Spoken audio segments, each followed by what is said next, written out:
Sweet செஞ்சு சாப்பிட்ணுன்னு நினச்சிங்கன்னா இந்த மாதிரி ஒரு கோதுமை மாவு அப்பம் செஞ்சு சாப்பிட்டு பாருங்கள். டேஸ்ட்டு சூப்பராக இருக்கும், நல்லா சாஃப்டாக இருக்குங்க. கோதுமை மாவு வெல்லம் இருந்தால் போதுங்க, இந்த அப்பம் பண்ணிடலாம். இப்போ எப்படி பண்ணுறதுன்னு பார்க்கலாம். ஒரு மிக்சிங் பவுல் எடுத்துக்கோங்க. அதில் 1.5 கப் கோதுமை மாவு சேர்த்துக்கோங்க. எந்த கப்பில் மாவு எடுக்கிறீங்களோ அதே கப்பில் தான் வெல்லமும் அளந்துக்கணும். கூடவே ஒரு சிட்டிகை உப்பு சேர்த்துக்கோங்க. 1/4 டீஸ்பூன் ஏலக்காய் தூள் சேர்த்துக்கோங்க. இது அப்படியே இருக்கட்டும். ஒரு பாத்திரத்தை சூடுபடுத்திக்கோங்க. அதில் 3/4 கப்பு வெல்லம் சேர்த்துக்கோங்க.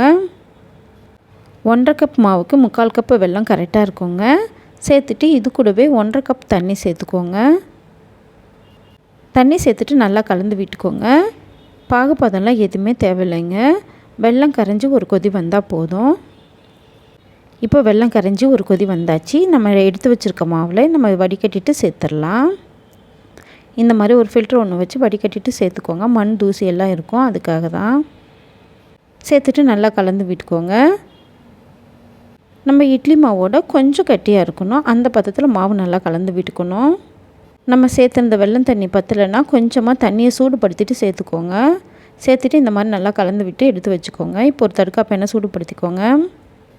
அதில் 2 டேபிள் ஸ்பூன் நெய் சேர்த்துக்கோங்க. 2 டேபிள் ஸ்பூன் தேங்காவை துருவிட்டு சேர்த்துக்கோங்க. சேர்த்துட்டு நல்லா வறுத்து விட்டுக்கலாம். வாசனை வர அளவுக்கு வறுத்து விட்டுக்கோங்க. தீஞ்சிடக்கூடாது, நிறம் மாறிடக்கூடாது.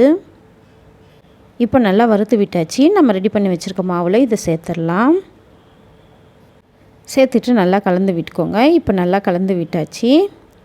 இது கூடவே 1/4 டீஸ்பூன் பேக்கிங் சோடா சேர்த்துக்கோங்க, அதாவது ஆப்ப சோடாங்க. சேர்த்துட்டு நல்லா கலந்து விட்டுக்கலாம். இப்போ நல்லா கலந்து விட்டாச்சு. இதை நம்ம பொரித்து எடுத்துக்கலாங்க. ஊற வைக்க தேவையில்லைங்க, உடனே நம்ம இதை பொரித்து எடுத்துக்கலாம். பொரிக்கிறதுக்கு ஒரு கடாயை சூடுபடுத்திக்கோங்க. அதில் தேவையான அளவுக்கு எண்ணெய் சேர்த்துக்கோங்க. எண்ணெய் லைட்டாக சூடானதும் நம்ம ரெடி பண்ணி வச்சுருக்க மாவுலேருந்து ஒரு கரண்டி எடுத்து இந்த மாதிரி ஊற்றிக்கோங்க. எண்ணெய் மிதமான சூட்டில் தாங்க இருக்கணும். இப்போ இந்த மாதிரி போட்டுட்டு ஒரு பக்கம் வெந்ததும் இன்னொரு பக்கம் திருப்பி விட்டு எல்லா பக்கமும் திருப்பி விட்டு வெந்ததும் நம்ம எடுத்துருவோம். ஸ்டவ்வு சிம்மில் வச்சு தாங்க பொரித்து எடுத்துக்கணும். இதே போலவே மீதி இருக்க எல்லா மாவுமே நம்ம பொரித்து எடுத்துக்கலாம். நீங்களும் ட்ரை பண்ணி பார்த்துட்டு கமெண்ட்டில் எப்படி இருக்குன்னு சொல்லுங்கள்.